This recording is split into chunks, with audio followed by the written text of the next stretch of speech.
목소리 높여서 그 찬양하여라. 영광과 만세와 존귀하리라. 오늘이 다스리시는 만왕의 왕께 돌려라.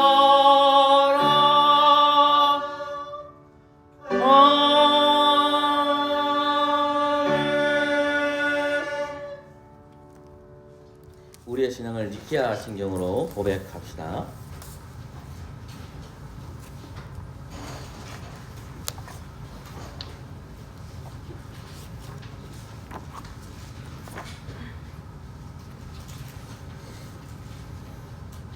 니케아 성경으로 함께 고백하겠습니다. 우리는 전능하신 하나님 아버지, 하늘과 땅과 모든 보이는 것들과 보이지 않는 것들의 창조주를 믿습니다.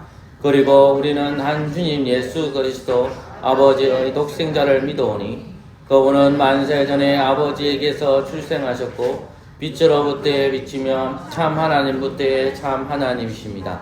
출생하셨지 만들어지지 않으셨고 아버지와 동등 본질이시며 그분으로 말미암아 만물이 있게 되었습니다.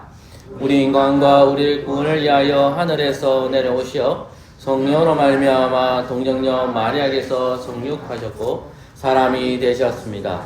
우리를 위하여 본디오 빌라도 치하에서 십자가에 못 박히셨고 고난당하고 장사가 되셨습니다. 성경을 따라 사흘 만에 부활하셨고 하늘에 올라가셨고 아버지의 오른편에 앉아 계시며 영광 중에 다시 오시어 산자들과 죽은 자들을 심판하실 것입니다. 그분의 나라는 끝이 없을 것입니다. 그리고 우리는 주님이시며 생명의 수요자이신 성령을 믿오니 그분은 아버지와 그리고 아들로부터 나오시며 아버지와 아들과 함께 경배와 영광을 받으시는 분이며 선지자들을 통하여 말씀하셨습니다. 우리는 하나의 거룩하고 사도적인 공교회를 믿습니다. 우리는 사대를 얻게 하는 하나의 세례를 고백합니다. 우리는 죽은 자들의 부활과 내세의 생명을 대망합니다. 아멘.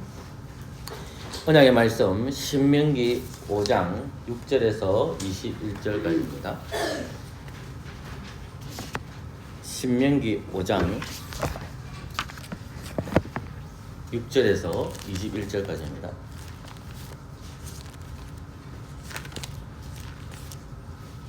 한 절씩 교독하도록 하겠습니다.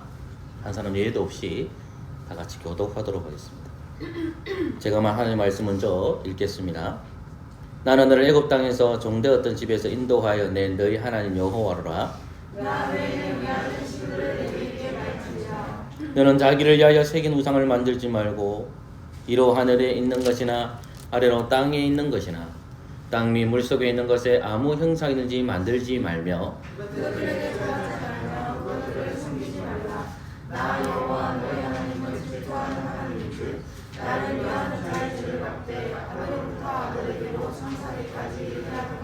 나를 사랑하고 내 계명을 지키는 자에게는 천대까지 은혜를 베푸느니라.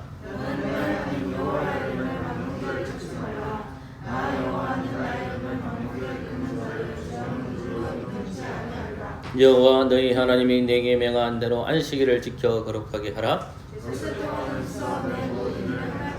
제7일은 너희 하나님 여호와의 안식인즉 너나 내 아들이나 내 딸이나 내 남종이나 내 여종이나 내 소나 내 낙이나 내 모든 육축이나 내 문 안에 요하는 객이라도 아무 일도 하지 말고 내 남종이나 내 여종으로 너같이 안식하게 할지니라.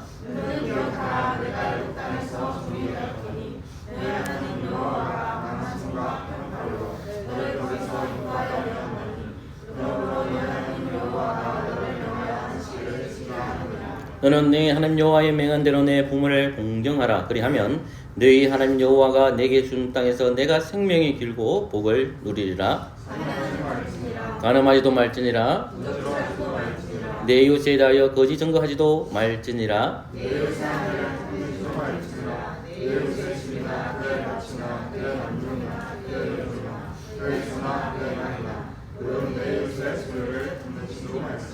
아멘. 자리에 앉으십시오. 십계명에 근거해서 여러분의 죄를 공적으로 그리스도의 이름으로 회개하는 시간을 가지겠습니다. 기도합시다.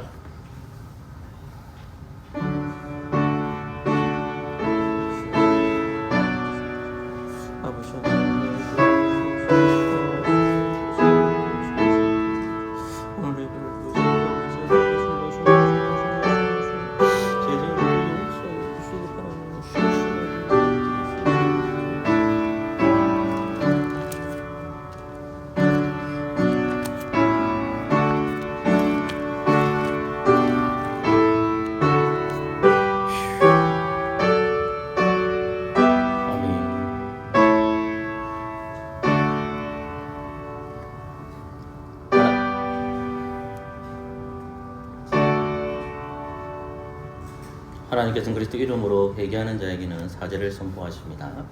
하나님 세상을 이처럼 사랑하사 독생자를 주셨으니 이는 저를 믿는 자마다 멸망치 않고 영생을 얻게 하려 하심이니라. 아멘. 마태복음 찬송가 86장입니다. 찬송가 86장을 찬양하겠습니다.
신약성경 마태복음 21장 18절에서 22절까지입니다.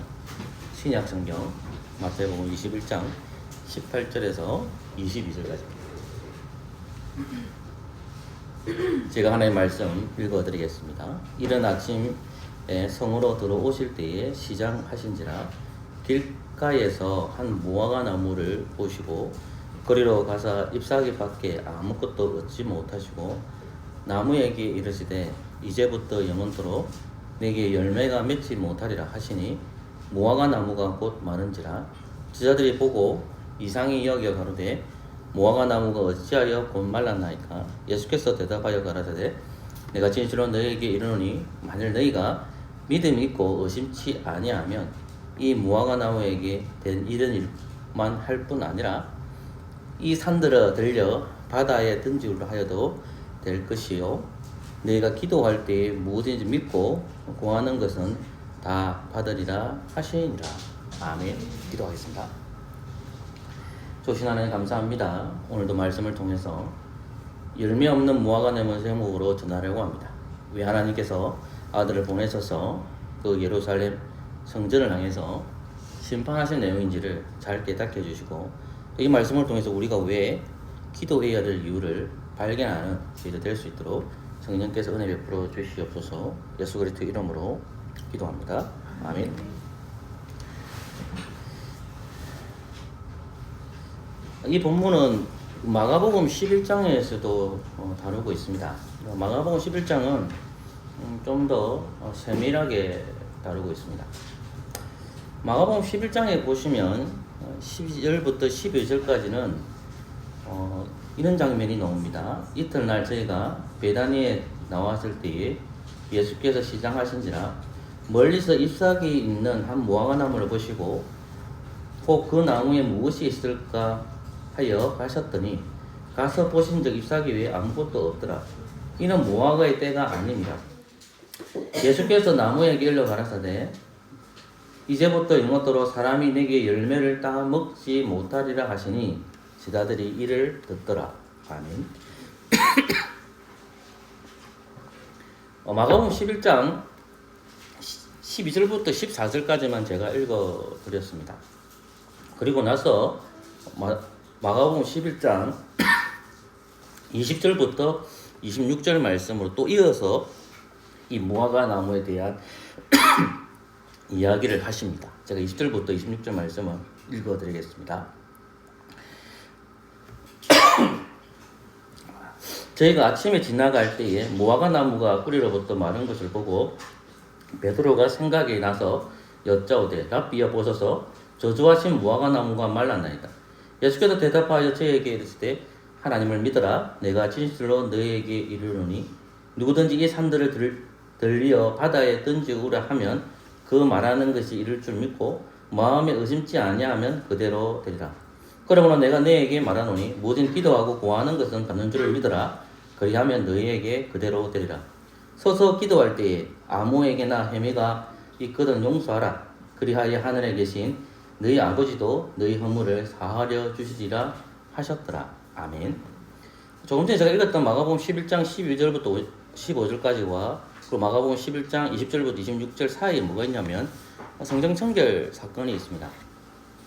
그러니까 오늘 본문을 이해하기 위해서는 마태복음 21장 18절부터 22절의 말씀을 이해하기 위해서는 조금 전에 제가 여러분들 읽어드렸던 마가복음 11장 12절부터 26절까지를 좀 더 세밀하게 살펴보시면 이해가 됩니다.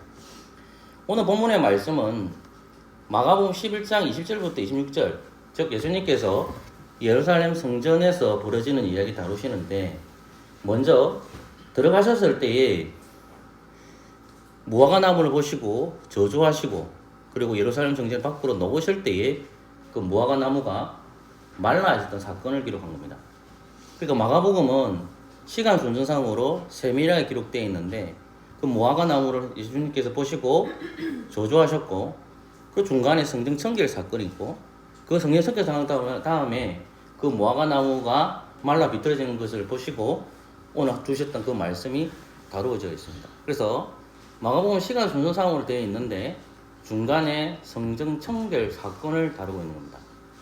근데 오늘 마태복음 말씀 같은 경우에는 성전 청결 사건이 있고 예수님께서 18절부터 22절까지 무화과 나무를 저주하신 내용이 있는 거죠. 근데 마가복음 같은 경우에는 성전 성결 사건 앞에 뭐가 있냐면 무화과 나무를 저주하시고 성전 성결 사건이 있고, 그리고 예수님이 다시 예루살렘 성을 놓을 때에 그 무화과 나무를 보시고 하신 말씀이 마가복음에서 상세하게 기록이 되어 있습니다. 우리가 본문 하나를 이해할 때도 다른 본문이 있다면 그래서 같이 비교해서 보는 습관을 가져야 되고, 생각을 많이 하셔야만 본문이 이해가 됩니다. 그냥 말씀이 그냥 읽으면 바로 해석이 되지 않습니다. 우리 안에 성령님이 그거 하시지만 성령님께서 우리가 성경 읽으면 바로 깨닫게 해주시면 얼마나 좋겠습니까? 그러나 성경은 깊이 묵상하고 또 기도하는 가운데에 이 본문, 저 본문 있다면 같이 비교해가면서 볼 때에 또 성령께서 역사해 주셔서 이 말씀을 더욱더 확실하게 깨닫게 됩니다. 결론적으로 말하면 열매 없는 무화과 나무를 주님께서 저주하시는 내용이거든요. 그러면 이 열매 없는 무화과 나무가 무엇을 상징하는 것을 봐야 되고요. 그리고 이 열매 없는 무화과 나무한테 기회를 주시는 말씀이 사실은 21절 말씀입니다. 21절과 22절 말씀인데 그 내용을 보시면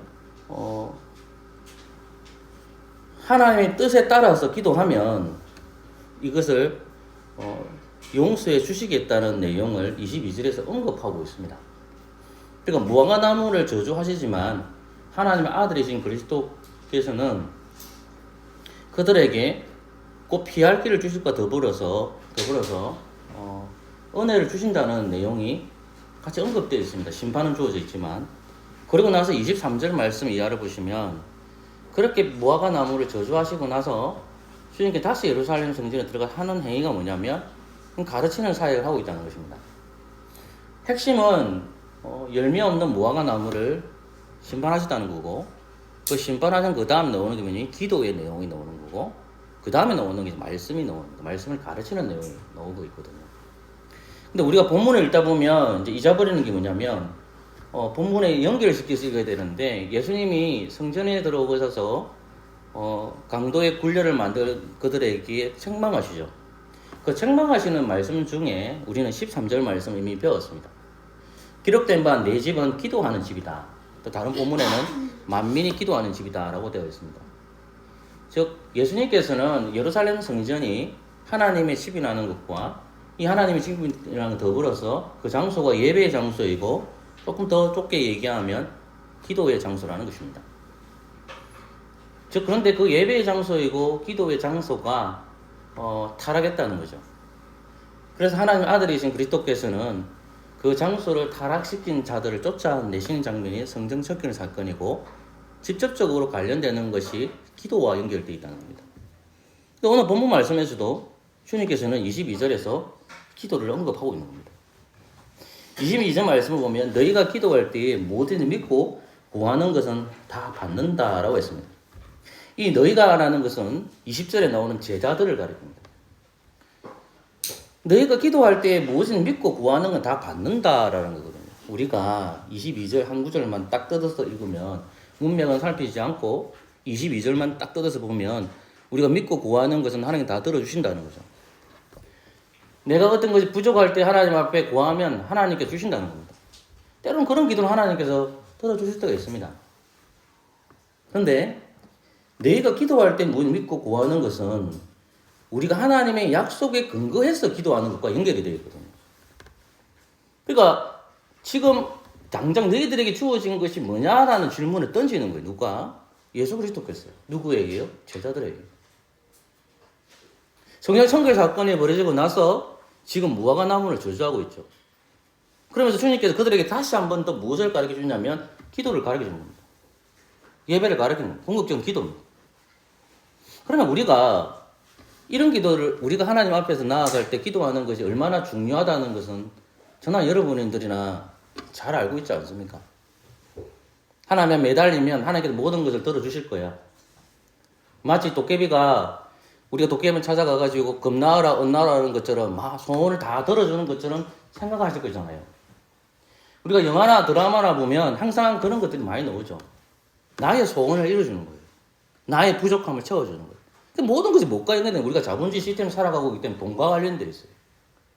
돈으로 안 되는 게 아무것도 없어요. 다 돼요. 그러니까 텔레비전이나 매스컴이나 다 보면 돈의 문제예요. 그 돈의 문제에 있어서 뭔가를 다 해결해줘요. 왜? 우리는 자본주의 시스템 살아가고 있기 때문에. 돈이면 안 되는 게 없습니다. 모든 걸 다 할 수가 있습니다. 좋은 차도, 좋은 집도, 좋은 병원도 될 수 있습니다. 심지어 우리가 죽음을 앞둔 사람들한테도 호스피라는 병원에 갔을 때 돈만 있으면 다 됩니다. 돈이 있으면 고민과 염려가 다 거의 대부분 사라집니다. 그러니까 사람들이 대부분이 다 어떻게 되냐면 세상 사람들이 그것을 바라보고 나아가는 거죠. 우리도 동일하게 하나님 앞에서 믿고 구한다고 했었을 때에 돈과 관련 안 되는 게 있습니까? 믿고 구하는 거. 누가 학비가 없다. 지금 내 재정적으로 힘들다. 믿고 구하는 거죠.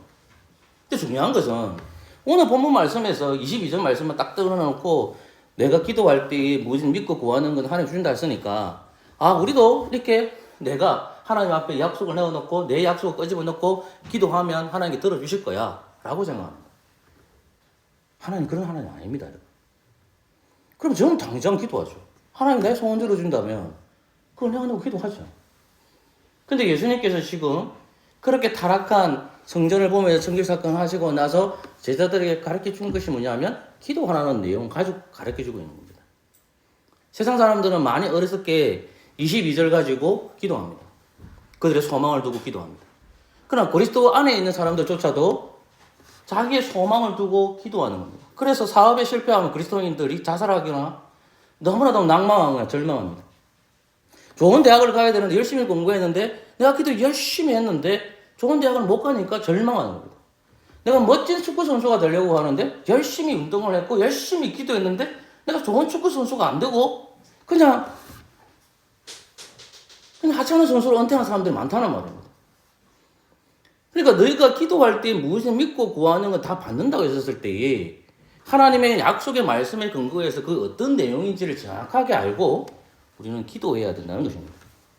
그럼 오늘 본문 말씀에서 살펴보듯이 예수님은 이른 아침에 성으로 들어가십니다. 근데 마가복음 11장에서는 주님께서 들어가시는 장면이 11장 12절 말씀 이렇게 되어 있습니다.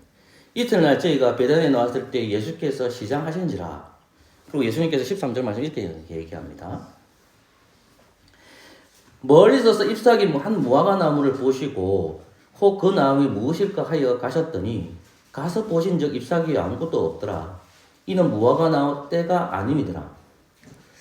무화과 나무 열매를 맺는 것이 열매를 맺는 시기가 보통 6월에서 8월 사이랍니다. 6월에서 8월 시기니까 이 말씀은 무화과 나무의 열매를 맺는 시기가 아니라는 거죠.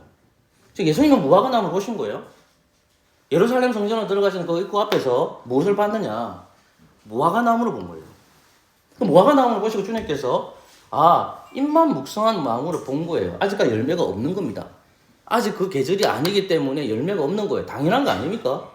당연히 열매가 없죠. 그 계절이 와야 되잖아요. 우리가 딸기를 먹고 싶으면 우리는 뭐 비닐하우스 먹은 것을 사계절에 다 먹을 수 있지만 딸기철에 먹을 수 있는 것이 맞잖아. 참외도 여름에 먹는 거잖아, 사실은. 그러니까 지금 무화과 나무 때가 아니다라는 것을 마가는 성경의 영감을 통해서 기록하고 있는데 14절에 예수님께 느닷없이 이렇게 말씀하시는 겁니다. 마가복음 11장 14절에서요. 예수께서 나무 일러 가라사대 이제부터 영원토록 사람이 네게서 열매를 따먹지 못하리라. 제자들이 이를 듣더라 됐습니다. 제자들이 들었습니다. 누구에게요? 예수님으로부터. 성전 청결 사건을 벌어지고 나서 예수님께서 다시 예루살렘 성전에 들어가시는데 그 무화과 나무를 보시고 아직까지 열매 맺 때가 아닌데 주님께서 느닷없이 네 열매가 니는 열매 못 맺겠다 라고 얘기하는 거예요. 그 제자들이 들었단 말이죠. 그 말씀을 그 상황이 벌어졌던 내용을 마태는 21장 19절에서 이렇게 기록하고 있는 겁니다. 19절 말씀 같이 읽을까요? 시작. 길가에서 한 무화과 나무를 보시고 그리로 가서 잎사귀밖에 아무것도 얻지 못하고 나무에게 이르시되 이제부터 영원토록 내게 열매가 맺지 못하리라 하시니 무화과나무가 곧 마른지라. 아멘. 사랑하는 분들 여러분, 우리는 본문을 찾겠지만은 이 무화과 나무가 왜 예수님께서 무화과 나무를 보시면서 딱 들어가서 그 말을 하셨을까요? 무화과 나무가 무엇을 상징하는 것을 봐야 됩니다. 저는 여러분들에게 이 상징적인 부분을 굉장히 많이 설명했고 또 이해했을 거라고 저는 생각합니다. 본문을 찾지 마시고 출애굽기 15장 17절 말씀을 보면 이 말씀이 나옵니다. 주께서 백성을 인도하사 그들을 주의 기업의 산에 심으리이다. 여호와여 이는 주의 처소를 삼으시려고 예비하신 것이다. 주여 이것이 주의 오른손으로 주의 손으로 세우신 성소로서이다 되어 있습니다. 출애굽기 15장에 보면 모세가 노래를 부릅니다. 왜 노래를 부를까요? 하나님께서 이스라엘 백성들을 애굽의 군대로부터 구원해 주셨기 때문에 그 애굽의 군대를 홍해에다가 다 덮어버려서 진멸시켰기 때문에 그래서 모세가 하나님 앞에 찬양하는 내용이 구원을 해준 그 찬양의 노래가 출애굽기 15장입니다. 근데 출애굽기 15장에서 어떤 말씀이냐? 조금 전에 읽었던 10절 말씀에 보라 내가 오늘날 너를 열방 만국에 세우고 너로 뽑으며 파괴하며 파멸하며 넘어뜨리며 건설하며 미안합니다. 예레미야 읽겠습니다. 출애굽기 15장 17절 보면 주께서 백성을 인도하사 그들을 주의 기업의 산에 심으리라 되어 있습니다. 늘 언급했던 거지만 이스라엘 백성들을 식물을 표현하는 겁니다. 어디다 심는다? 주의 동산에다. 주의 동산이 어디입니까? 시내산이 아닙니다. 하나님께서 말씀하셨던 그 에덴 동산이 어디죠? 가나안 땅입니다. 이스라엘 백성들이 식물에 대해서 그 심기진다는 말입니다. 조금 전에 제가 실수로 읽어줬던 그 예레미야서도 똑같은 겁니다. 예레미야서 1장에도 그 본문이 언급되어 있습니다. 1장 10절 말씀은 그렇게 기록하고 있습니다. 예레미야 선지자는 주전 620년대에 활동했던 선지자입니다. 그러면 출애굽 시대 때나 예레미야 시대에도 이스라엘 백성들을 표현할 때 뭘 표현하냐면 나무로 표현하는 겁니다. 여러분 신약 성경에는 그렇지 않습니까? 신약 성경에도 그런 말씀들을 우리가 쉽게 발견할 수가 있습니다. 고린도전서 3장 말씀을 보면 이런 말씀이 나오지 않습니까? 나는 심었고 아볼로는 물을 주었을 때 오직 하나님은 자라나게 하시니 그러즉 심는 이나 물지는 이는 아무것도 아니로되 오직 자라나게 하시는 하나님이시 뿐이니라. 심는 이와 물지는 이가 일반인이 각각 자기 일하는 대로 자기 상을 받으리라 되어 있습니다. 고린도 교회는 원래는 사도 바울이 그 고린도 교회에서 사역을 하는 겁니다. 근데 그 아볼로를 보냈던 겁니다. 근데 하나님께서 뭐라고 말씀하셨냐면 그 고린도 백성들을 나무로 표현한 겁니다. 사도 바울이 성경을 기록할 때. 그러니까 사람을 표현할 때 사람으로 표현할 수 있다는 겁니다.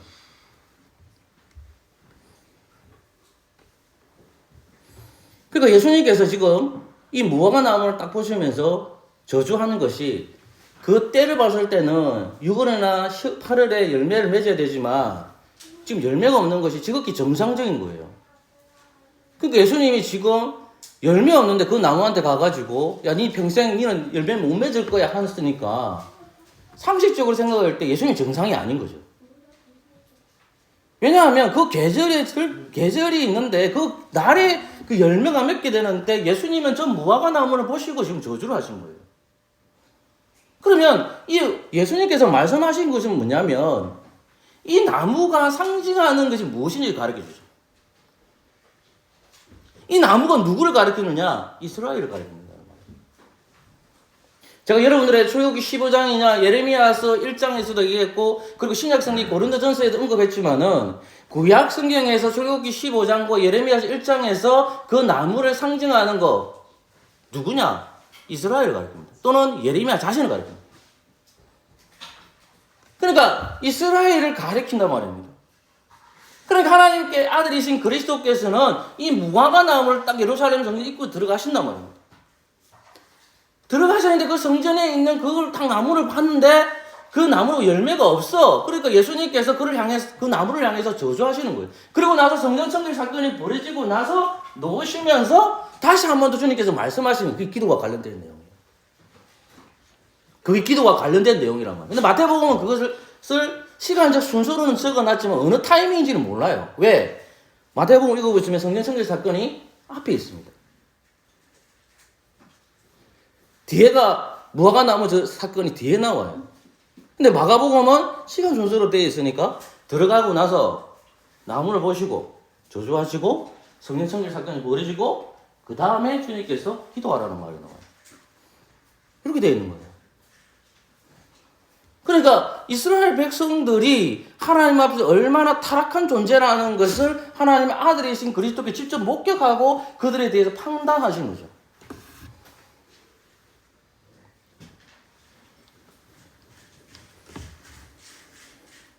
여러분 21장 19절 말씀을 한 번만 더 같이 읽어봅시다. 시작.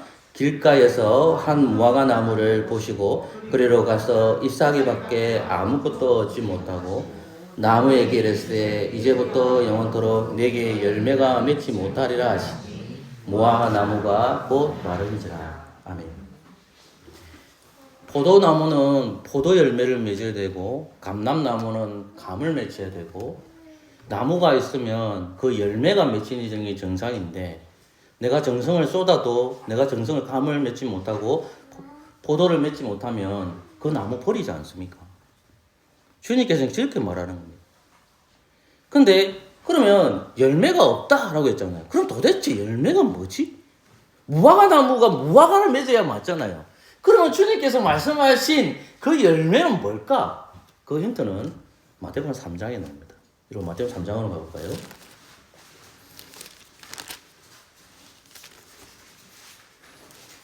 마태복음 3장 한 구절을 같이 읽도록 하겠습니다. 8절입니다. 8절 같이 읽을까요? 시작. 그러므로 회개에 합당한 열매를 맺고. 아멘. 예수 그리스도가 이 땅에 오시기 전에 그분이 왕이십니다라고 외쳤던 구약의 마지막 선지자가였습니다. 그 이름은 세례 요한입니다. 세례 요한이 이렇게 외쳤습니다. 3장 2절 말씀을 보면 회개하라 천국이 가까웠다고 했습니다. 유대 광야에 나아가서 언약의 백성들을 향해서 뭐라고 외쳤습니까? 그들을 향해서 회개하라고 했습니다. 너희들 회개해야 돼. 너희들 죄에서 돌아와야 돼. 라고 외쳤습니다. 천국이 가까워졌다는 겁니다. 하나님의 나라가 임한다는 겁니다. 곧 있으면 왕이 오신다는 말입니다. 그럼 너희들이 해야 될 게 뭐냐? 회개해라 라는 말입니다. 너희들 죄에서 반드시 회개해야 돼.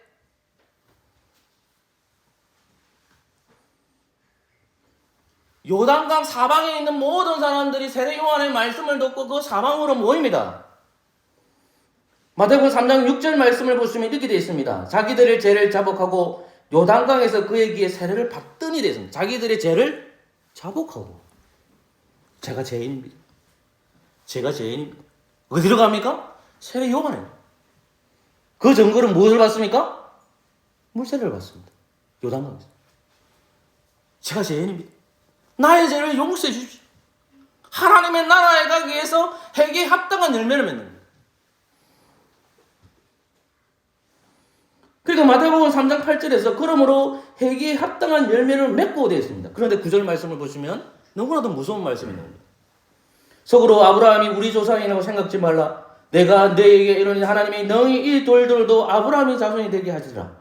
이미 도끼가 나무 뿌리에 놓였으니 좋은 열매 맺지 않은 나무마다 찍어 불에 던지우리라 되어 있습니다.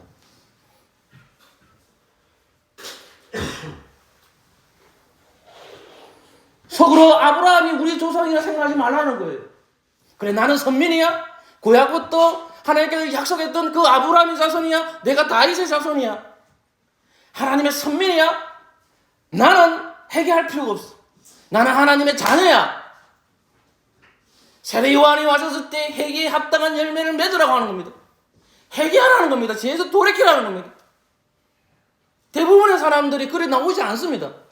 나왔던 사람들은 죄에서 자복합니다. 그러면서 아브라함이 우리의 조상이라고 생각하지 말라는 거예요. 그러면서 이미 도끼가 나무의 뿌리에 놓였으니 됐습니다. 도끼가 지금 도끼로 나무에 탁 든 게 아니라 이 도끼가 이 나무가 있으면 도끼가 이렇게 딱 치고 있는 거예요. 이렇게. 왜 칩니까? 좋은 열매 맺지 아니해야 되기 때문에. 왜요? 회개하지 않으니까요. 회개 안 하니까 그렇잖아요. 세례 요한은 회개하라고 했습니다. 천국에 가까웠다. 주님이 오신다는 거예요. 그 주님이 왔어요. 그 주님이 와서 공생의 때에 회개하라 천국이 가까웠다라고 또 외쳐요. 주님께서는. 하나님의 아들이신 그리스도께서는. 공생의 3년 동안에 외쳤던 게 뭡니까? 내가 왕이라는 겁니다. 내가 메시아라는 겁니다. 죄에서 돌이키라는 겁니다. 그 이스라엘 백성을 향해서 끊임없이 외쳤던 것입니다. 근데 공생의 마지막 때 곧 있으면 주님이 십자가에 매달리신단 말입니다. 근데 그 매달리시는데 그 주님이 예루살렘 성전으로 들어왔어요. 그 성전에 들어왔는데 주님께서 이상한 행동을 하는 거예요. 저 무화과 나무를 딱 보시고 무화과를 저주해요. 왜요? 열매가 없다라는 거예요. 이거 마태복음 3장에서 열매가 없다. 좋은 열매를 못 맺는 거예요. 회개가 없다는 거예요. 이스라엘 백성들이 그렇게 주님께서 공생의 3년 동안 유대 지역에서 외쳤단 말입니다. 갈릴리 지역에서 외쳤단 말입니다. 사마리아 지역에서 복음을 외쳤단 말입니다. 언약 백성들에게. 그러면 그들이 해야 될 게 뭡니까? 유대에 거하는 백성, 사마리아에 거하는 백성, 갈릴리에 거하는 주의 백성들이 어떻게 해야 됩니까? 회개해야 됩니다. 내가 죄인입니다 라고 해야 됩니다. 그러니까 주님은 예루살렘으로 들어와셨을 때 맨 먼저 그 무화과를 딱 보시고 열매가 없는 거예요. 그 열매가 없다는 것은 이스라엘 백성들이 이렇게까지 외치는데도 너희들이 돌이키지 않구나. 너희들이 열매가 없구나. 그래서 주님은 그 나무를 보시고 어떻게 하십니까? 저주하십니다.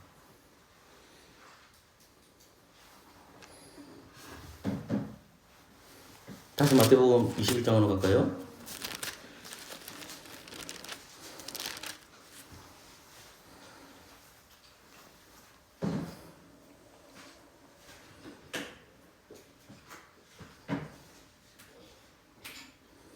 그리고 21절 말씀, 20절 말씀 같이 읽읍시다. 20절입니다. 시작. 제자들이 보고 이상히 여기가되 무화과 나무가 어찌하여 말라나이까. 아멘.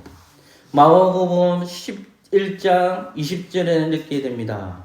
저희가 아침에 지나갈 때 무화과 나무 뿌리로부터 마른 것을 보고 베드로가 생각나서 여짜오되 랍비여 보소서 저주하신 무화과 나무가 말라나이다.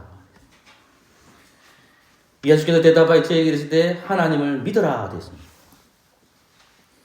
그리고 주님께서 하신 말씀이 마태복음 21장 10절에서 예수께서 대답하여 가라사대 내가 진실로 너희에게 이르니 만일 너희 믿음이 있고 의심치 아니하면 이 무화과 나무에게 이런 일만 할 뿐 아니라 이 산들에 들려 바다에 던지려 될 것이요 되어 있습니다. 너희가 기도할 때에 무엇을 믿고 구하는 것은 다 받으리라 하시니라 되어 있는 겁니다.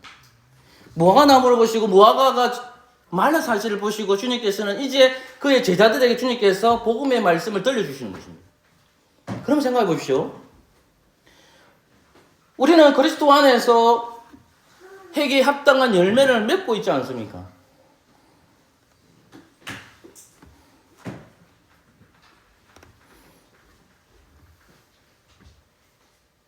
그러면 더 이상 우리는 회개할 필요가 없습니까? 그렇지 않죠. 여러분 갈라디아서 5장 16절부터 26절 말씀은 이렇게 되어 있습니다. 내가 이르노니 너희는 성령을 쫓아 행하라. 그리하면 육체의 욕심을 이루지 아니하리라. 육체의 소욕은 성령을 거스리고 성령의 소욕은 육체를 거스리나니 이 둘이 서로 대적함으로 너희 원하는 것을 하지 못하게 하려니라. 너희가 만일 성령의 인도하시는 바가 되면 율법 아래 있지 아니하리라. 육체의 일은 현저하니 곧 음행과 더러운 것과 호색과 우상숭배와 술수와 원수를 맺는 것과 분쟁과 시기와 분냉과 당짓는 것과 분립함과 이단과 투기와 술취함과 방탕함과 또 그와 같은 것들이라. 전에 너희에게 경계한 것 같이 경계하노니 이런 일을 하는 자들은 하나님 나라를 유업으로 받지 못할 것이요 오직 성령의 열매는 되어 있습니다. 오직 성령의 열매는 되어 있습니다. 교회의 열매는 성령이라는 것은 단수입니다. 열매는 단수입니다. 성령의 열매는 복수가 아니라 성령의 열매는 단수입니다. 근데 그 단수 안에 뭐가 있느냐? 사랑과 희락과 화평과 오래 참음과 자비와 양성과 충성과 온유와 절전이 이래서입니다. 이것을 금지할 법이 없다라고 합니다. 그리스도 예수의 사람들은 육체와 함께 그 정부와 욕심을 십자가에 못 박으니라. 만일 우리가 성령으로 살면 또한 성령으로 행할지니 헛된 영광을 구하여 서로 격동하고 서로 투기하지 말지니라 되어 있습니다. 아멘. 사랑하는 성도 여러분, 저와 여러분들은 잘 생각해 보시면 무화과 나무가 하나님 앞에 회개하지 않았다는 것을 봅니다. 그 무화과는 이스라엘을 상징합니다. 여러분, 예수님은 창세기에 나오는 그 생명나무십니다. 구절들이 엄청 많습니다. 요한계시록 22장에 가보시면 예수님은 생명나무랍니다. 강 좌우에 생명나무가 있습니다. 그 생명나무가 누구냐? 예수님입니다. 예수님입니다. 요한복음 말씀을 보시면 예수님을 생명으로도 표현하시고 예수님을 나무로도 표현한단 말입니다. 영생의 나무입니다. 예수님은. 우리는 그 영생의 나무에 접붙임을 입었습니다. 성령님을 통해서 말입니다. 그렇다면 저와 여러분들이 가져야 될 게 뭡니까? 여러분들이 성령님 안에서 무엇을 해야 됩니까? 회개에 합당한 열매를 맺어야 되잖아요. 주님 앞에서 저와 여러분들 계속해서 반복해야 될 게 뭘까요? 회개입니다. 회개.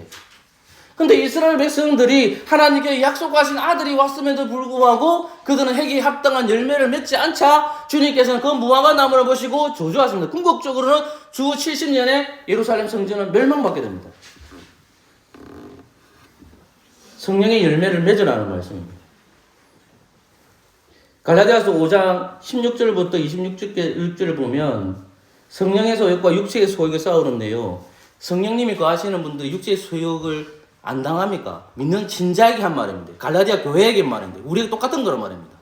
저와 여러분들의 성령님이 거하신단 말입니다. 우리 육체의 소욕이 없습니까? 육체의 소욕이 뭡니까? 음행과 더러운 것과 호색과 우상숭배와 술수와 원수 맺는 것과 분쟁과 시기와 분행과 당짓는 것과 불량함과 투기와 술 취함과 방탕함과 또 그와 같은 것들이라 이랬단 말입니다. 우리는 끊임없이 이런 것들을 추구한단 말입니다. 내가 성령님이 내 안에 있지만은 성령의 열매를 내가 맺어야 된단 말입니다. 근데 우리는 이 성령의 열매를 맺는 이 길로 가야 되는데 이 길로 가는 거예요. 왜 그런지 압니까? 회개를 합당하게 여러분들 하나님 말씀 앞에서 엎드려서 그 엎드려서 자복하는 심령에 대해서 철두철미하게 얘기해야 되는데 하나님 용서해 주실 거예요. 용서해 주십니다. 용서해 주시잖아요. 하나님. 여러분들이 죄를 범하면 그리스도 이름을 기도하면 이 자리에 모든 계신다면 다 용서함 받습니다.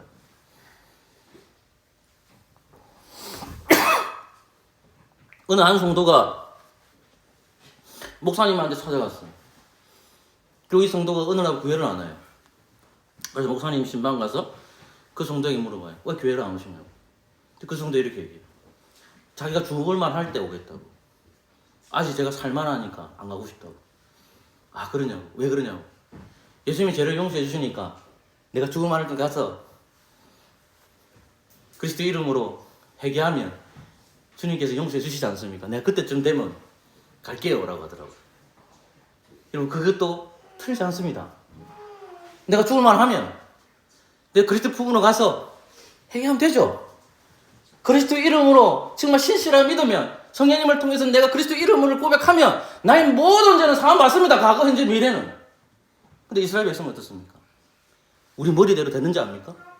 여러분, 자녀를 키워보는 사람들은 누구나 잘 알잖아요. 자녀가 내 마음대로 되던가요? 자, 남편이 여러분 마음대로 됩니까? 아내가 마음대로 됩니까? 부모님이 여러분 마음대로 됩니까? 내 뜻대로 되는 게 아무것도 없습니다. 아무리 고민해도 내 뜻대로 되는 게 아무것도 없어요. 그게 무슨 말이냐면 하나님 앞에서 역사설상에 가졌을 때 내가 이때 회개하고 믿어야지. 예, 자기 머릿속은 될 거야. 이스라엘 백성들이 하나님의 약속을 바라봤어요. 바라봤어요? 근데 드디어 왕이신 예수님이 왔어요. 그 세례요한이 회개에 합당한 열매를 맺으라고 해요. 그리고 예수님이 왔어요. 회개에 합당한 열매를 맺으라고 해요. 무화과 나무를 보시고 주님께서 저주하십니다. 왜요? 회개하지 않으니까. 회개를 안 해요. 그리스도를 믿는 사람들도 내가 회개할 거야 라고 하죠. 회개합니다. 그리스도 이름으로 나와서 회개합니다. 우리는 예배 드릴 때도 회개하고 예배를 드립니다. 그리고 말씀을 듣습니다. 그리스도께서 품어주신 그 사랑은 엄청나게 큽니다. 근데 여러분, 성령의 열매가 무엇입니까? 여러분들 본문에 읽었듯이 갈라디아서 5장 말씀에서 그것은 하나님의 말씀 안에서 성령대로 살아가는 거예요. 성령대로 살아가는 거예요. 근데 우리는 육체의 소욕이 있는 거예요. 우리 속에서 말입니다. 이스라엘 백성들은 메시아이신 왕이신 승접하지 않았어요. 그분은 십자가에 매달렸습니다. 그러면 이 짓은 우리는 안 하겠지. 근데 여러분, 우리는 그리스도께서 온전하게 승리하시고 다시 오실 것을 바라보고 있잖아요. 영적으로 여러분들은 죄 짓잖아요. 하나님을 섬긴다 하면서 내가 매일매일 그리스도 이름으로 기도하면서 당장 오늘 밖으로 나가면 죄 짓잖아요. 술 취하고 방탕하는 짓 하고 호색하고 방탕하잖아요. 그게 나중에는 어떻게 되냐면 이스라엘 백성처럼 핵에 합당한 열매를 맺지 않습니다. 왜요? 왜 그럴까요? 이미 내가 하나님의 말씀보다 더 육체의 소욕을 끌려가는 거예요. 안 그런 것 같죠? 그래 됩니다. 오늘 본문 말씀이 여러분들에게 먼 말씀이 아니라 가까이 있는 말씀입니다. 그러면 주님께서 하신 말씀이 뭡니까? 기도하라는 겁니다. 설교 길어져서 제가 짤막하게 마치겠습니다. 22절 말씀, 내가 기도할 때 뭘 믿고 구하는 건 다 받는다. 이 말이 뭐냐면 예루살렘 성전이 회개하지 않아서 멸망받는다는 겁니다. 그럼 그들이 기도해야 될 게 뭘까요? 이미 멸망은 주어져 있는데 주님, 예루살렘 성전을 멸망시켜 주세요라 해야 돼요. 이미 주님께서는 무화과 나무를 보시면서 예루살렘 다가올 심판을 얘기하게 하고 있는 겁니다. 그러면 그 하나님의 약속에 근거해서 기도하는 겁니다. 근데요, 다윗을 보십시오. 다윗이 밧세바를 간음하게 되자 하나님께서 그 태어날 아이가 죽을 거다 합니다. 그 다윗은 뭐 합니까? 다윗은 뭐 하죠? 열심히 기도합니다. 죽을 거라 했는데 살려달라고. 똑같은 거죠. 예루살렘 성전 내가 멸망할 거야. 그러면 그 시대의 언약의 백성들이 뭐 해야 됩니까? 살려달라고 기도하는 거예요. 우리의 죄를 해결합니다. 똑같이 주님 몸된 교회를 살아가는 저와 여러분들이 내가 기도할 때 모두 믿고 구하는 거 다 받는다고 했을 때 생각해 보시오. 우리의 기도가 내 소원이 이루어지는 기도입니까? 아니죠. 하나님의 약속이 이루어지는 겁니다. 우리의 소원이 아닙니다. 하나님의 소원이 이루어지는 겁니다. 주님은 그렇게 선포하시고 나서 23절을 보면 나는 너무나도 대단하게 보였습니다. 심판을 얘기하는데 말씀 가르치러 가요. 어디로요? 예루살렘 성전 안으로 들어갑니다. 사랑하는 성도 여러분, 주님 오실 날을 우리가 아무도 알 수가 없습니다. 주님 오시는 아무도 알 수 없습니다. 우리가 해야 될 게 뭐겠습니까? 심판이 온다는 겁니다. 회개하라는 것을 외쳐야 됩니다. 어디에요? 세상에다가요. 교회에다가요. 그럼 우리가 또 제가 여러분들 해야 될 게 뭡니까? 매주에 올 때마다 저는 여러분들에게 하나님의 말씀을 가르칩니다. 주님은 언약의 백성들을 향해서 예루살렘 향해 가서 말씀의 사역을 멈추지 않거든요. 계속해서 성실하게 그것을 실행하는 겁니다. 언젠가는 심판의 때가 올 것입니다. 그러니 오늘 말씀을 잘 기억하셔서 나는 어떻게 하나님 앞에 기도하고 있는지 생각해 보시고, 나는 정말 매일매일 주님 앞에 나와서 회개하고 있는지, 진정으로 회개하고 있는지, 하나님 앞에 나와서 근성을 하고 있지 않는지 한번 고민해 보시고요. 그렇다면 나는 하나님 앞에 기도할 때는 하나님의 약속에 근거해서 기도해야 되겠다. 성경을 모르면 약속을 모릅니다. 성경을 알아야만 약속을 붙들고 기도합니다. 그러니 하나님 말씀 잘 붙들어서 하나님이 원하시는 기도를 하시고요. 언제나 회개에 합당한 열매를 맺는 성령의 사람으로 거듭나시기를 소망합니다. 아멘.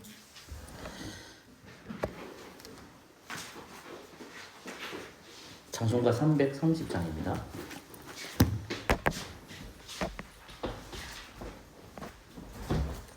찬송가 330장입니다.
시편 23편 1절만 찬양하겠습니다.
요한계시록 22장입니다.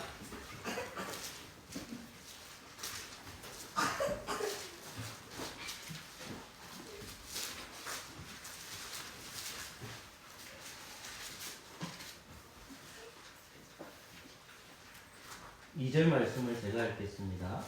길 가운데로 걸으더라. 강제우에 평냉나무가 있어 12가지의 실과를 맺히되 달마다 그 실과를 맺히고 그 나무 잎사귀들은 만국을 소성하기 위하여 있더라. 아멘. 사랑하는 성도 여러분, 에덴 동산을 보면 하나님께서 먹지 말라는 선악과 나무를 아담과 여자가 먹게 됩니다. 그 결과로 말미암아 그들의 눈이 밝았다고 합니다. 누가복음 마지막 장을 보시면 주님께서는 그들에게 성찬을 행하시면서 그 엠마오한 두 제자들의 두 눈을 밝혀주셨다라는 말씀을 언급하고 있습니다. 요한계시록 22장 말씀은 우리에게 무엇을 가르칠까요? 여러 가지를 가르칠 수 있지만은 회복된 에덴, 새 에덴 동산의 이미지입니다. 우리는 예수 그리스도를 통해서 지금 예수님을 먹습니다. 그것이 떡과 포도주입니다. 성령님을 통해서 여러분들은 떡을 먹고 성령님을 통해서 여러분들은 성령을 마십니다. 포도주를 마십니다. 결국은 그것을 통해서 우리가 무엇을 생각할까요? 그것은 조금 전에 제가 여러분들에게 말했던 회개에 합당한 열매를 맺어야 됩니다. 주님이 나의 구원자이십니다. 내가 죄인이십니다. 그것을 회개하지 않고 먹고 마시는 사람에게는 반드시 저주가 임하게 됩니다. 떡과 포도주가 놓여 있습니다. 주님이 오시면 이것도 이제 행해지지 않습니다. 예배 드릴 때마다 눈에 보이는 말씀인 성찬과 세례가 있습니다. 떡이 예수님의 몸이고 포도주가 예수님의 피입니다. 여러분과 여러분의 능력으로 구원에 이를 수가 없습니다. 그리고 더 나아가서 우리는 죄인이라는 사실입니다. 그래서 그것을 인정하는 사람만이 떡과 포도주를 마실 수가 있습니다. 여러분들이 하나님 앞에서 그리스도의 보혈의 피로 죄인된 우리가 의인이 됐다는 것을 이 떡과 포도를 통해서 확인하는 저와 여러분 되시기를 소망합니다. 아멘.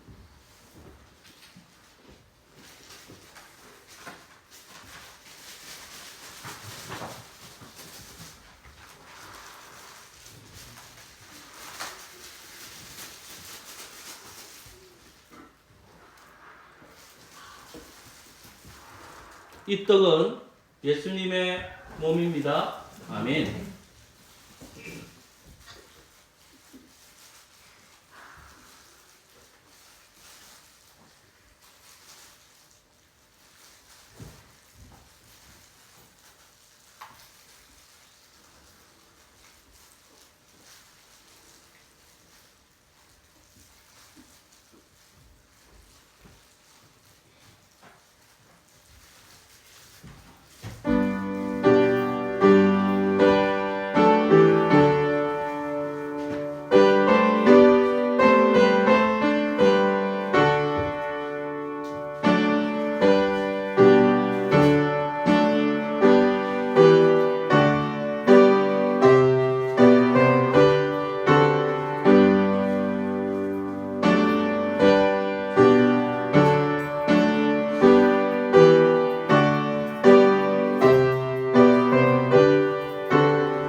기도하겠습니다.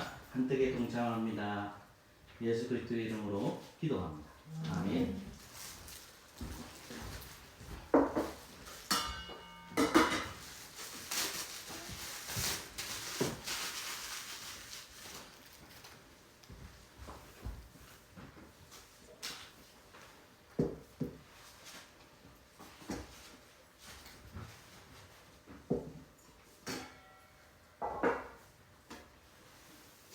이 포도주는 예수님의 피입니다. 아멘.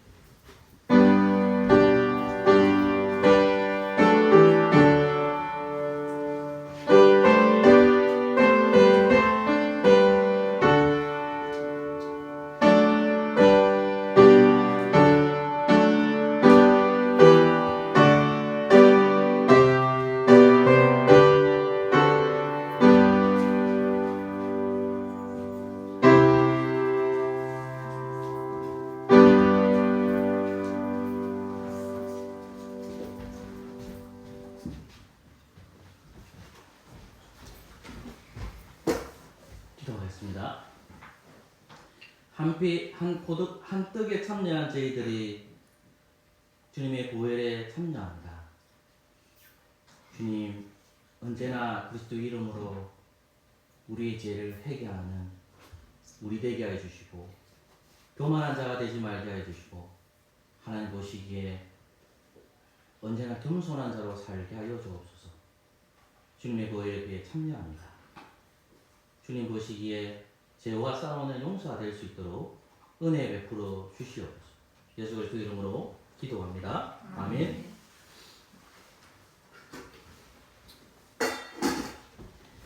예, 시편 23편 2절과 3절을 부름으로 준비하신 구제 연금하도록 하겠습니다.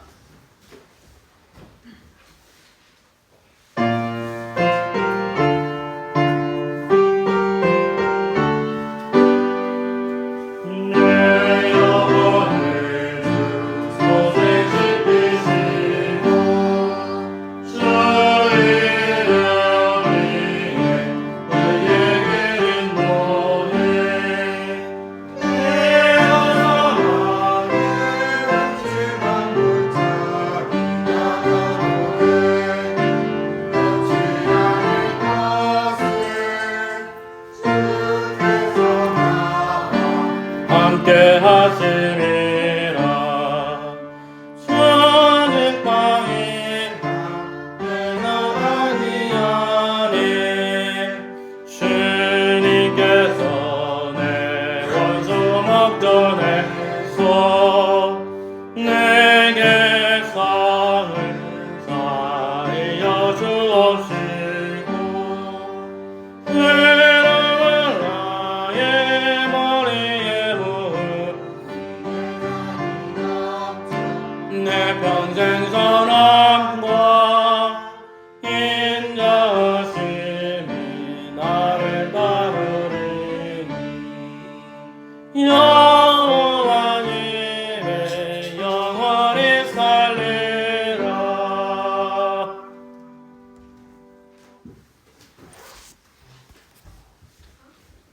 예, 자리에 앉으십시오. 기도하겠습니다. 하나님,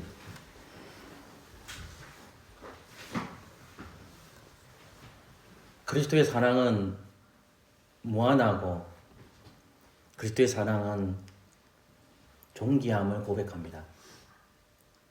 주님의 보혈의 은혜는 우리의 모든 죄를 씻을 수 있고, 주님의 공로는 우리의 잘못을 덮어주신다는 사실, 우리의 죄를 덮어준다는 사실을 우리는 말씀을 통해서 잘 알고 있습니다, 주님. 그러나 주님, 그것을 너무나도 잘 알기 때문에 우리는 죄짓고 회개하고 죄짓고 회개하고, 하나님, 회개에 합당한 열매를 맺으라 하는 그 말씀을 기억합니다. 우리의 연약함을 주님 앞에 고백합니다.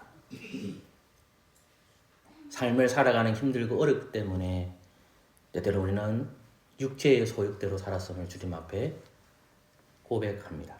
돈이 없어서 화가 나고, 건강하지 못해서 화가 나고, 아이가 공부를 못해서 화가 나고, 아이가 말을 안 들어서 화가 나고, 남들은 인물이 잘생겨서 화가 나고, 이런 것들 참 범죄했음을 주님 앞에 고백합니다. 주님, 오늘 말씀을 우리가 잘 깨달아서 성령의 열매를 맺게 하여 주시옵소서.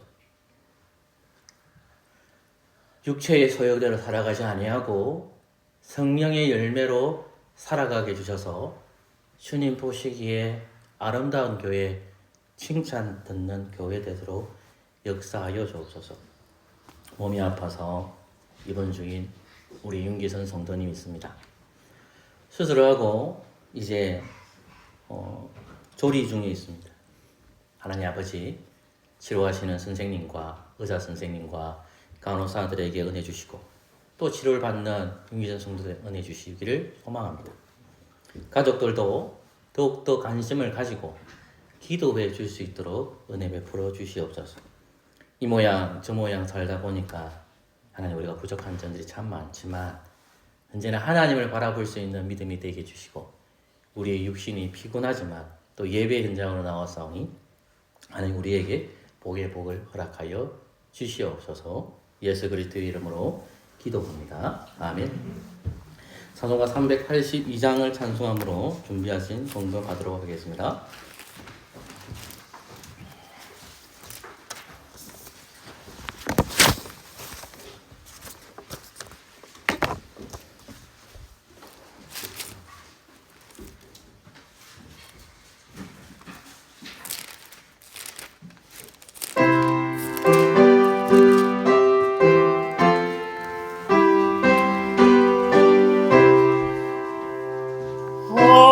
허락하신 새 땅에 들어가려면 맘의 준비 다하여 인성이라세 여호수아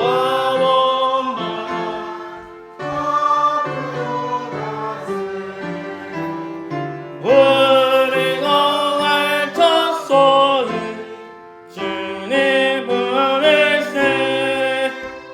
시험할 난 당해도 낙심 말고서 맘에 걱정버리고 인서이라세 여호수아 본받아 앞으로 가세 우리가 알쳤소는 주님을 믿세 앞서 가신 예수님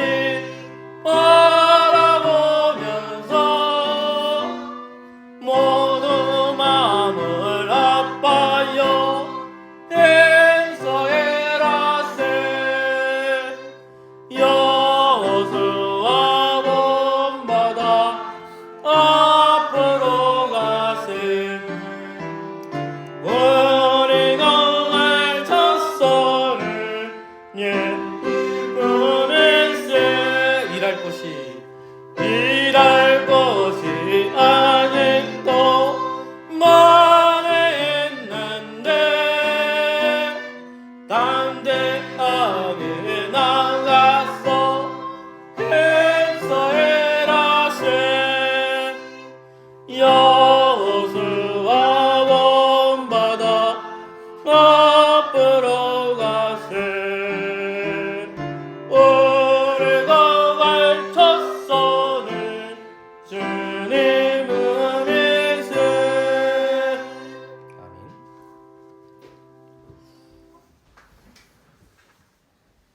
기도하겠습니다. 하나님 고맙습니다. 주님 앞에 이 헌금을 드립니다. 받아주시옵소서. 목적에 따라 드리는 헌금을 드리고 11조와 감사금도 드립니다. 궁핍한 성도 주님 찾아가셔서 위로하여 주시옵소서. 예수 그리스도 이름으로 기도합니다. 아멘. 다 같이 일어나셔서 주님 다시 오실 때까지 활동하겠습니다.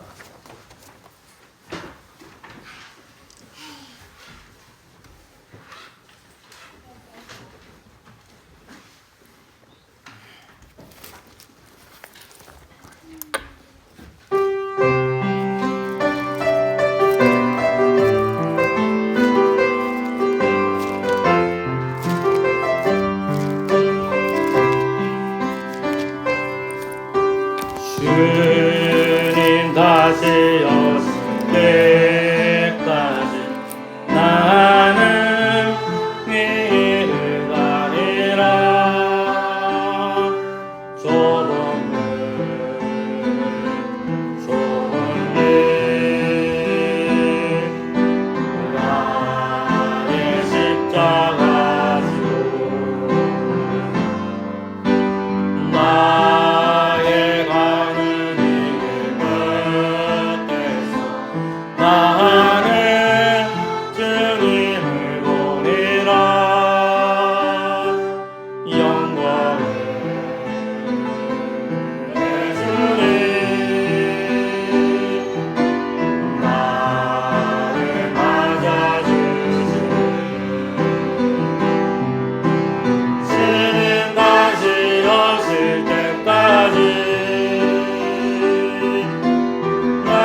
여호와는 내게 복을 주시고 너를 지키시기를 원하며 여호와는 그 얼굴로 내게 비추사 은혜 베푸시기를 원하며 여호와는 그 얼굴을 내게로 향하여 드사 평강 주시기를 원하노라. 아멘.